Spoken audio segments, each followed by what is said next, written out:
What's going on, guys? Welcome back to the channel. As always, thank you for spending your valuable time here today. Thanks for stopping by and saying hi. Today we're going to talk about some food plots. I know it's a little late in the summer to be covering some food plots, but I wanted to get this video done. It's been in the works for several weeks, and I wanted to get it done before we get too deep into season, and maybe you guys can take some of this and run with it or get some value going forward. So just a disclaimer, I do apologize for doing this virtually, but I do not have, it's been crazy time-wise, and don't worry, I still have plenty of footage, or at least some footage, and I haven't been able to make it up to the property as much as I've wanted to up to this point, so I've been out relying on some guys to send some pictures, send some updates, and kind of give me some content that I needed. So without further ado, not waste too much of your time, let's get into it. If you look right here, if you want to know how much we actually spent, here's a little ledger and how we split it up amongst the people who are responsible for the property, that being the hunters. But the real guts and gravy of this thing is down here at the bottom. So give you a little context, we did have a food plot program in place on this property, and it is required by the state. It was all annual, mostly just a mixture of whatever they decided to put it in, whatever we decided. The guys entrusted me this year to kind of take this and run with it, put something in, and kind of go with whatever ideas I wanted to do as long as I could sell them on it. So we went back to the basics, and we went all clover and a mixture of winter rye. That's winter rye, not grass rye. So we wanted to kind of restart this whole thing, get a good base layer down with the clover, and then kind of get that established and go forward. So why the clover? The clover is an excellent perennial, as you guys know. It is pretty easy, it's maintainable, and it's an awesome base layer. And it also adds a lot of nutrients to the ground. Clover can be used as a cover crop. It holds great moisture, provides shade to the ground. If you get ready to plant something, you can split it, plant it underneath, and provide some shade and cover as you're going to grow an annual. And clover restores about 100-150 pounds of nitrogen back into the soil, and about 50% of that is available the very next year. So something else about clover is it is typical that it does require high potassium and phosphate to jumpstart it, and of course water. A little shade never hurts. So it doesn't like the heat, it will start to wilt a little bit. But so let's get to the details. So we did about 3 acres, and really the key to this, what we did was as you can see right here, we have our pounds per acre equivalent, you know, because not everything's in perfect order, but we did pounds per acre. So we did about 13 pounds of clover per acre, which is on the higher end of the recommendation. Normally you're 10 to 12, so we went 13. Rye, we did about 30, you know, and granted you can put as much rye down as you want. That's winter rye. And the reason we chose that is because that stuff will pretty much grow in the back of your truck. It's kind of just a fluffer, candy extra in case we lose some bit of the clover, and which I'm glad we did, because that's going to save our butts a little bit this year. So we went across the board, and we also went with no, this was without soil samples initially. So we went with the triple 13. We just did 100 pounds per acre to jumpstart it, and we figured we had enough time to come back in the later dates and spread whatever required amount of fertilizer that we needed. So we did 13 pounds per acre of clover, 30 pounds of rye. But one cool thing we did is we ran a test plot on each food plot. Now I kind of recommend this when you're first starting out, because it'll kind of speed up the process. You can reserve, if you don't have too high of a deer density where they're going to overbrowse, you can reserve about 25% of your food plot as a test area. So if you look down here, we kind of cover what our distribution was per pound. You can see right here the mix was just oats, wheats, peas, clover, a little bit of brassica. So we just wanted to see what came up and how well it came up, and we can incorporate that into our plan next year. So if you guys only have like an acre, you could actually just deduct this linearly. You know, only cost you about a little over $100 to kind of do this. So we were very lucky, and once we, from the feedback from the guys, historically this property did have excellent pH, so per their recommendation they chose not to initially go with any lime, which lime takes about 3 to 4 months to take effect anyway. So that did save us on the cost up front. But you can see down here, all of this is equivalent per acre, and we did about, on this place called A Plot, it's about 0.8 acres. We did 8 pounds of clover, a little over 18 pounds of rye. We did our 10 pounds, oh, and we did the 50 pounds per acre equivalent on the test plot. So we wanted to really see, make sure we got some seed down so we could see what worked. And then what I did was, for that mix area, we did 25% of that 0.8 acres and kind of converted that to feet, and just kind of kept it simple and did a nice little rectangular plot there. And here's our lime. So if you guys want to use this, feel free to take some notes on this and go about your business and get it done. So we've had reasonable success doing this. So we've had some pretty decent germination across the board. We did go a pretty good time without a drought. Now, we put this in before Hurricane Laura came through. It was early end of August for down here in Texas, but we went ahead and went with it because we were guaranteed some moisture.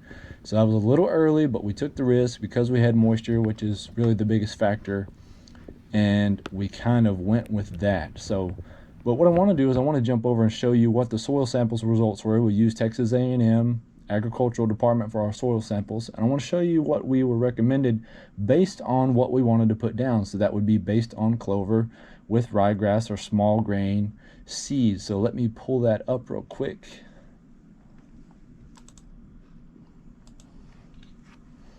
All right, here we go. So if you order a soil sample from Texas A&M, this is what it's going to look like.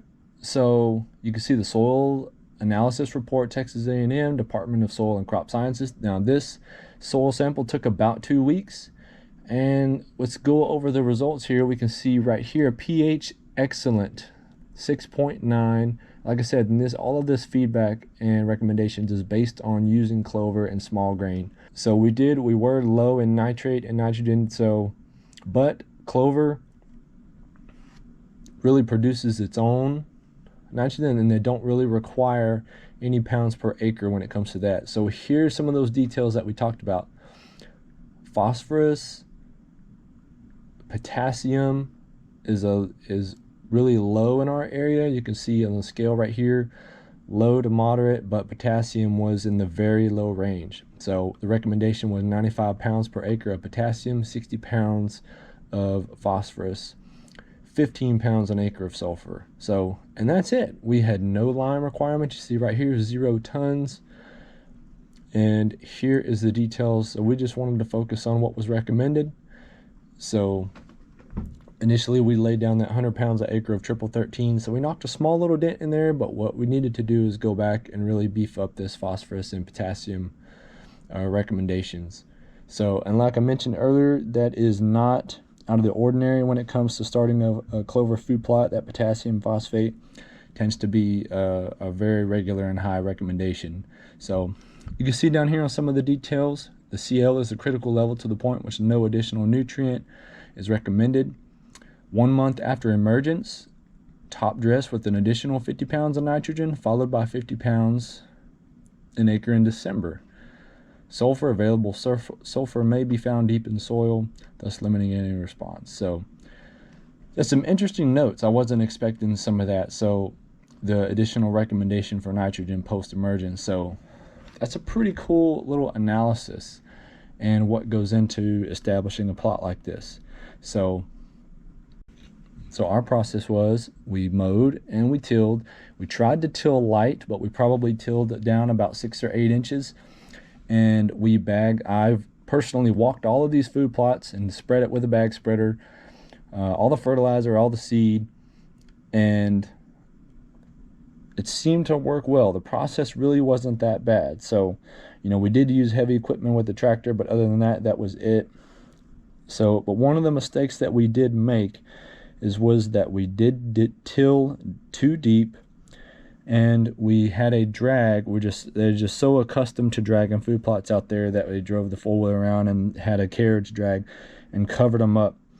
Now with Clover seeds, they are so tiny, you really do not need to cover them. They only require a 1/4 inch of burial, so that is really just a light dusting. And if you have rain in the forecast, do not cover it at all. Let that rain beat it in.